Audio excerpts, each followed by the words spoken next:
Hi, tonight's bedtime story is another one of the Wemmicks. This is Punchinello and the Most Marvelous Gift. Punchinello's feet dangled from Eli's workbench. This is my favorite time of year, Eli. I love Maker Day. That's great, the big-handed woodworker smiled as he swept the sawdust from the floor. I love being your maker. This year I want to do something really big for you. You do? Eli paused and asked. Like what? I don't know yet, but I'll think of something. Just being with you is enough for me, Punchinello, the woodcarver told him. But I want to do more. I like you. I love you. I want all to see. Without you, Eli, there'd be no me. The little Wemmick's eyes grew wide. Hey, that rhymes. He jumped off the bench and gave his maker a big hug. Just wait, Eli. This year I'm doing something really big for you. He scampered out the door, making a song out of the words he just said. I like you, I love you, I want all to see. Without you, Eli, there'd be no me. Be careful, little friend. Eli smiled and waved. Punchinello sang his new song all the way to Wemmicksville. The village was bustling. Wemmicks packed the streets and shops, everyone getting ready for the big day. The wee Wemmick choir rehearsed in the village square. Workers were putting up the town tree. Some townspeople shopped, others painted windows. Everyone smiled. Maker Day made everyone happy. And Maker Day made Hans the baker busy baking a 7-layer version of his famous chocolate cherry truffle cake with double buttercream frosting. Punchinello loved to visit his squatty friend with a starched hat. He peeked into the window of the bakery to see Hans tippy-toed on the top step of a tall ladder, placing cherries around the 7th layer. The cake nearly touched the ceiling. Punchinello smacked his lips and stepped into the doorway. Hi, Hans, Punchinello called. The baker jumped and the ladder began to sway. Back, back, back, until Hans yanked himself and the ladder forward and started falling toward the cake. Oh, no! Hans would have plunged right into it, but Punchinello dashed across the room, scampered up the ladder, and grabbed the baker by the collar. Whew! Hans sighed, his face still licking distance from the frosting. I'm sorry, Punchinello apologized. No problem, little friend, Hans replied as he climbed down the ladder. My mind was on the cake. He turned and placed his hands on his hip and beamed. Isn't it something? Triumphant truffles. My cake is going to be the best part of Maker Day Festival. Really? Definitely. The very best part. Now, if you'll hand me that jar of cherries. Punchinello did. Hans climbed the ladder. Punchinello decided to see what was happening in Wemmicksville. See you later, Hans. But the busy baker didn't hear. His mind was on the cherries. At the next shop, Violet's mind was on flowers. Her bouquet stood taller than her entire flower shop. But where was the florist? I've never seen so many flowers, Punchinello said to himself. Do you like it? Asked a voice from deep within the mountain of flowers. Violet peeked at Punch through the daisies. I think I do, but it's so big I can't see it all. It's the biggest bouquet in the history of Wemmicksville, Violet boasted as she placed a red carnation next to a white tulip. What's it for? Maker Day, of course. My beautiful bouquet will be the best part of tomorrow's Maker Day festival. But Hans just told me, Violet glared at him. Hans and his cake? Ha! Eli will like my flowers better than that baker's stack of dough. She lifted her chin and turned back to the bouquet. Oh, Punchinello swallowed. I think I'll move on. He stepped around the flowers into the street, bumping into his friend Lucia, who was reading a sheet of music. Happy Maker Day, Lucia. Same to you, Punch. I'm late for my voice lessons. Voice lessons? I'm going to sing a solo at the Maker Day Festival. My song is going to make this the best Maker Day ever. But Hans and Violet just said, Lucia never heard him. Dr. Marvel is training me. He will accompany me on his Marvelophony organani. I made up a song today, Punchinello started, but then he stopped. Marvello what? Come on, I'll show you, but we have to hurry. I can't keep Dr. Marvel waiting.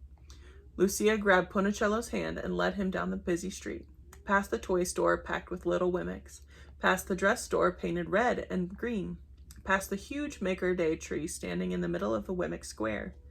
Punchinello paused at the sight of the enormous tree. Hey, let's add some decorations. We don't have time, Punch. Come on. Around the corner they turned. The studio sat just off the main street. The sign over the door read, Dr. Marvel's Music Manufactory. The moment they closed the door, the two friends heard music erupt in the big room. Trumpets blared, flutes whistled, drums kaboomed, and tubas bellowed. Punchinello looked around for a marching band. When he didn't see one, he ducked behind Lucia. Don't be afraid, she said. It's the Marvellafoni Organoni. She motioned toward the huge contraption that took up the back half of the studio. Punchinello had never seen anything like it. In the center sat a piano. 2 saxophones hung from one side and a bass drum from the other. 5 flutes dangled from the drums. Trumpets stuck out above the piano, and a mechanical arm banged a spoon on a pot. On the very top of a fishing line yanked the clapper of a bell. A trained whistle tooted, and trombones played in turn. Looking small in front of it all sat Dr. Marvel. His hands raced back and forth between the piano keyboard and the large panel of buttons, switches, and levers, each with a sign: louder, softer, more beep, big boom, pull for taps, tug for toots. His feet moved even faster. One pumped air into the instruments, the other foot pressed the bass drum pedal. The musician was in non-stop motion. Doctor, Lucia called loudly, but not loudly enough. Dr. Marvel, she shouted, but he still didn't turn. Dr. Marvel, she and Punchinello together yelled at the top of their lungs. The music came to a sudden stop, and the stumpy little Wemmick turned his head.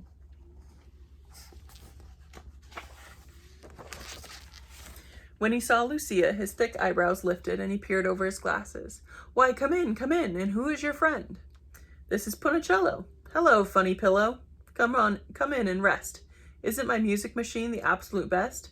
My name is Punchinello. I've never seen anything like your machine, and you never will. Did you hear it bellow? The invention is one of a kind, Marshy Mallow. Punchinello, Punch said, glancing at Lucia. She shrugged. Dr. Marvel didn't hear. He had turned to Lucia. And now, my dear, have you come to sing? Together you and I will make Maker Day ring. I've been practicing my song, Lucia chimed in. Punchinello spoke up. Hey, speaking of songs, I made one up for Eli. But neither Dr. Marvel nor Lucia listened. They were already tuning up the Marvellafoni Organoni, leaving Punchinello standing alone. He stepped outside. Maker Day is almost here, and I don't know what I'm going to do for Eli. Just having you with me is enough, Punchinello remembered his maker saying, but he still wanted to give Eli a special gift. All the way home, he tried to think of an idea.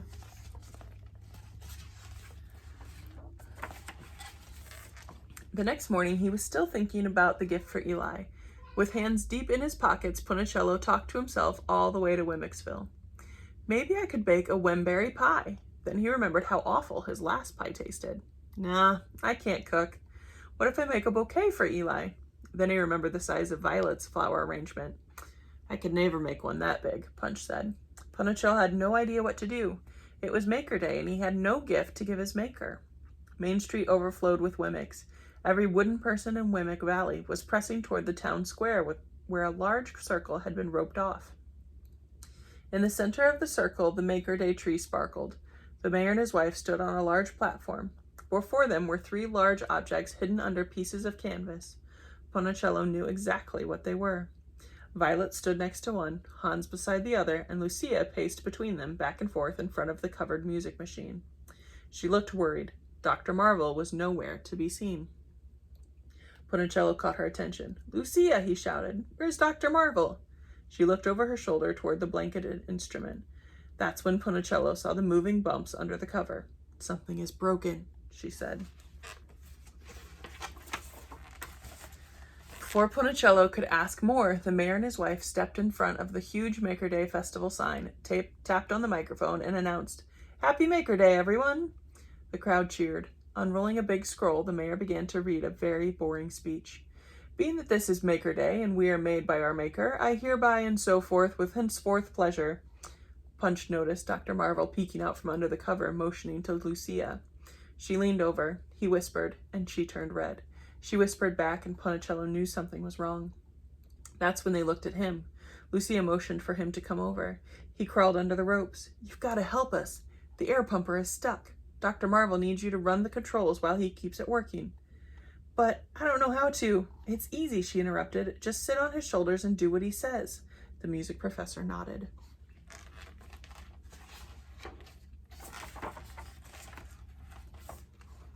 About that time, the crowd began to cheer again. The mayor had presented Violet and her flowers. The three stopped whispering long enough to see her curtsy in front of the bouquet. The best part of Maker Day, shouted the mayor. Oh, no, it's not, screamed Hans. He was already on the top step of his ladder. At a wave of his hand, a rope yanked and the canvas pulled straight up, unveiling his 7-layer chocolate cherry truffle cake with double buttercream frosting. The townspeople gasped, then roared in approval. Violet crossed her arms and frowned. Dr. Marvel motioned to Punchinello. Come on, runny jello, it's time to play. Will be the best part of this Maker Day. The musician sat on the bench, Punch climbed on his shoulders, and Lucia stood with her back to them, interlocking her fingers, pointed her elbows to either side, and prepared to sing. Punchinello stared at all the buttons. He gulped and thought to himself, how will I ever do this? There are so many of them. Big blast, soft, windy sound, bells tinkling, harps singing. I don't think I can do... Before Punchinello could finish, Dr. Marvel called him into action.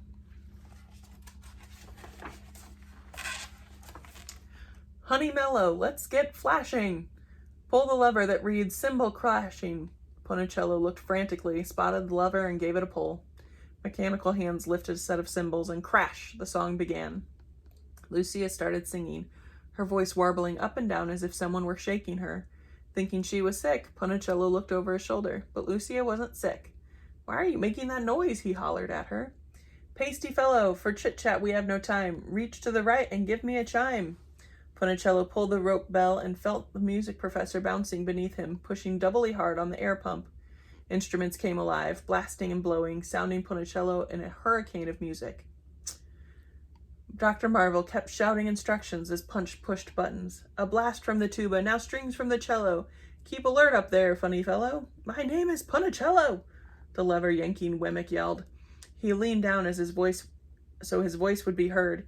He never should have lowered his head. His forehead hit the lever labeled, Let her go, and the marvelophony organoni started to rumble. Wemmicks grabbed their children and covered their ears. The earth-quaking platform shook the mayor out of his chair. Decorations fell from the Maker Day tree. Lucia stopped singing. The professor started shouting. Turn it down, she's starting to shake. The last thing we want is for this thing to break. It was too late. The train whistle flew first, blasting off the mellophony organoni like a skyrocket.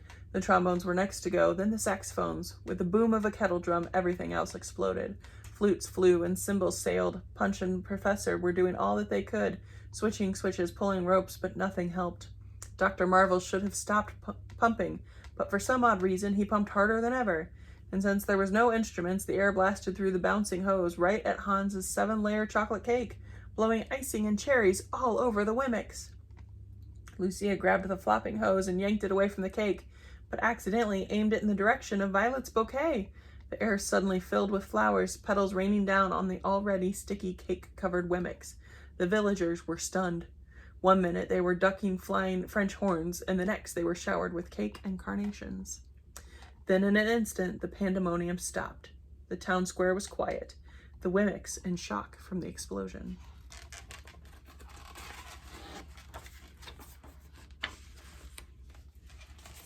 Armadillo, my friend, may I tell you something? It looks to me like you pushed the wrong button. Hans and Violet wiped clumps of dough from their eyes. The mayor and his wife looked like snow creatures covered in cake frosting from head to toe. Only Lucia, the professor, and Punchinello were uncaked and unpetaled. For a long time, no one moved. No one knew what to say.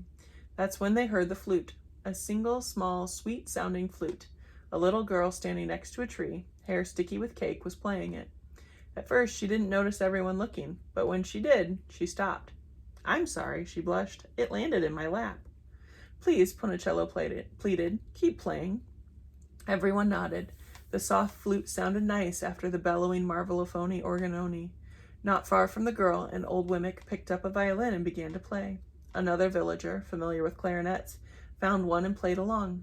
Within a matter of moments, a dozen musicians were serenading the townspeople with their music.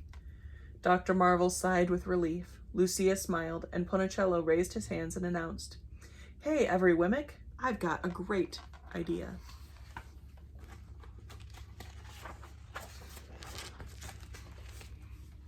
Eli was hard at work when he heard the music. The sound was so sweet, it made him put down his hammer and lean out the window of his workshop. Looking down the hill, he saw a long line of Wemmicks. He listened with his whole heart to the words of the song. Some played it, some sang it. Everyone meant it. "We like you, we love you, we all agree. Without you, Eli, there would be no we." When all the Wemmicks had gathered before him, Eli had to smile. The town made quite a choir, cake-covered, flower-colored, and smiling like they'd never had so much fun. They sang the verse over and over until they finally stopped and applauded for Eli, and he clapped for them. "What a most marvelous song," he thanked them, "and what a most marvelous gift." Dr. Marvel spoke up in agreement. "Mellow Yellow, my friend, the moment I say, is without a doubt the best of Maker Day." The people applauded, Lucia nodded, and Punchinello just blushed. The end. Good night.